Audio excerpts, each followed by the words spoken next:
Hello বন্ধুরা, বর্তমান বিশ্বে চীনকে বলা হয় ফ্যাক্টরি অফ দ্য ওয়ার্ল্ড। আপনার হাতের স্মার্টফোন থেকে শুরু করে পরনের কাপড় সবকিছুই হয়তো মেড ইন চায়না। গত কয়েক দশকে চীন আমেরিকার সাথে পাল্লা দিয়ে নিজেদের অর্থনীতিকে এমন উচ্চতায় নিয়ে গেছে যা অকল্পনীয়। কিন্তু এই চকচকে উন্নয়নের আড়ালে লুকিয়ে আছে এমন কিছু অন্ধকার সত্য যা জানলে আপনার গায়ের লোম দাঁড়িয়ে যাবে। চীনের সস্তা জিনিসের আসল রহস্য কি? কেন এখানে প্লাস্টিকের চাল থেকে শুরু করে ভার্জিন ছেলেদের প্রস্রাব দিয়ে ডিম রান্না করা হয়?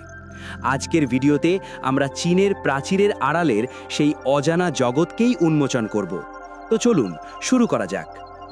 বন্ধুরা, চীন নকল জিনিস তৈরিতে এতটাই দক্ষ যে মাঝে মাঝে তারা আসল কোম্পানিকেও ধোঁকা দিয়ে দেয়। কিন্তু ইলেকট্রনিক্স পণ্য নকল করা পর্যন্ত ঠিক ছিল, তবে চীন যখন খাবার নকল করা শুরু করে তখন সেটা ভয়াবহ রূপ নেয়। আপনি কি জানেন, চীনে প্রচুর পরিমাণে প্লাস্টিক রাইস বা প্লাস্টিকের চাল তৈরি হয়। মিষ্টি আলু এবং সিনথেটিক রেজিন মিশিয়ে এই চাল তৈরি করা হয়, যা দেখতে হুবহু আসল চালের মতো, কিন্তু রান্না করার পর এটি খেয়ে মানুষের মৃত্যু পর্যন্ত হতে পারে।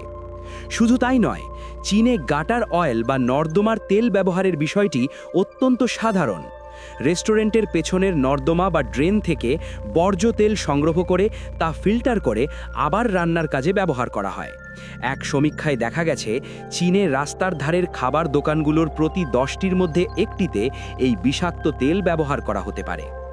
চীনাদের খাদ্যাভ্যাস নিয়ে পুরো পৃথিবীতেই জল্পনা কল্পনার শেষ নেই। একটা প্রবাদ আছে, পাখিদের মধ্যে বিমান আর চার পায়ের মধ্যে টেবিল চেয়ার ছাড়া চীনারা সবই খেয়ে ফেলে। তেলাপোকা, ইঁদুর বা বিছা ভাজা খাওয়া সেখানে খুব সাধারণ দৃশ্য। তবে সবথেকে অদ্ভুত হলো চীনের ঝেজিয়াং প্রদেশের একটি প্রথা, যার নাম ভার্জিন বয় এগস। সেখানে স্কুলের ছোট ছেলেদের প্রস্রাব বালতিতে সংগ্রহ করা হয় এবং সেই প্রস্রাবে সারা দিন ধরে ডিম সেদ্ধ করা হয়। স্থানীয়রা বিশ্বাস করেন, বসন্তকালে এই ডিম খেলে শরীরের রক্ত সঞ্চালন ভালো হয় এবং এনার্জি বাড়ে। এছাড়া প্রতি বছর জুনে চীনের ইউলিন শহরে পালিত হয় ডগ মিট ফেস্টিভ্যাল, যেখানে হাজার হাজার কুকুর ও বিড়াল কেটে তাদের মাংস খাওয়া হয়। যদিও বর্তমানে চীনের তরুণ প্রজন্ম এবং আন্তর্জাতিক চাপের কারণে এই প্রথার বিরুদ্ধে অনেকেই কথা বলছেন। দ্রুত উন্নয়নের চক্করে চীন তাদের পরিবেশের যে ক্ষতি করেছে তা অপূরণীয়। বেজিংয়ের বাতাসে শ্বাস নেওয়া আর দিনে 1 প্যাকেট সিগারেট খাওয়া প্রায় সমান ক্ষতিকর। দূষণের কারণে সেখানে প্রতি 30 সেকেন্ডে একটি শিশু জন্মগত ত্রুটি নিয়ে জন্মগ্রহণ করে। কিন্তু এর চেয়েও অবাক করা বিষয় হলো চীনের ঘোস্ট সিটি বা ভুতুড়ে শহরগুলো। চীন সরকার অর্থনীতির চাকা সচল রাখতে এমন হাজার হাজার আকাশচুম্বী বিল্ডিং এবং শপিং মল তৈরি করেছে যেখানে থাকার মতো কোনো মানুষ নেই। মাইলের পর মাইল জুড়ে তৈরি করা এসব আধুনিক শহর বছরের পর বছর জনমানবহীন অবস্থায় পড়ে আছে। স্পেস থেকে চীনের মহাপ্রাচীর দেখা না গেলেও তাদের তৈরি এই বিশাল দূষণ এবং কংক্রিটের জঞ্জাল ঠিকই চোখে পড়ে। বন্ধুরা, চীন নিঃসন্দেহে প্রযুক্তিতে অনেক এগিয়েছে, কিন্তু সস্তা পণ্য এবং দ্রুত উন্নয়নের জন্য তারা যে মূল্য দিচ্ছে তা সত্যি ভয়ের কারণ। নকল খাবার, দূষণ এবং অদ্ভুত সব নিয়মকানুনের বেড়াজালে সাধারণ মানুষের জীবন সেখানে কতটা নিরাপদ তা ভাবার বিষয়।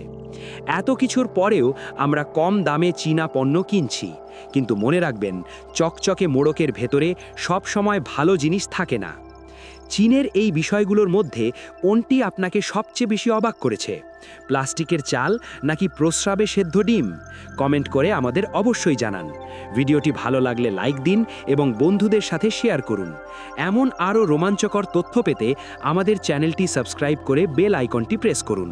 দেখা হবে পরের ভিডিওতে, ততক্ষণ ভালো থাকুন।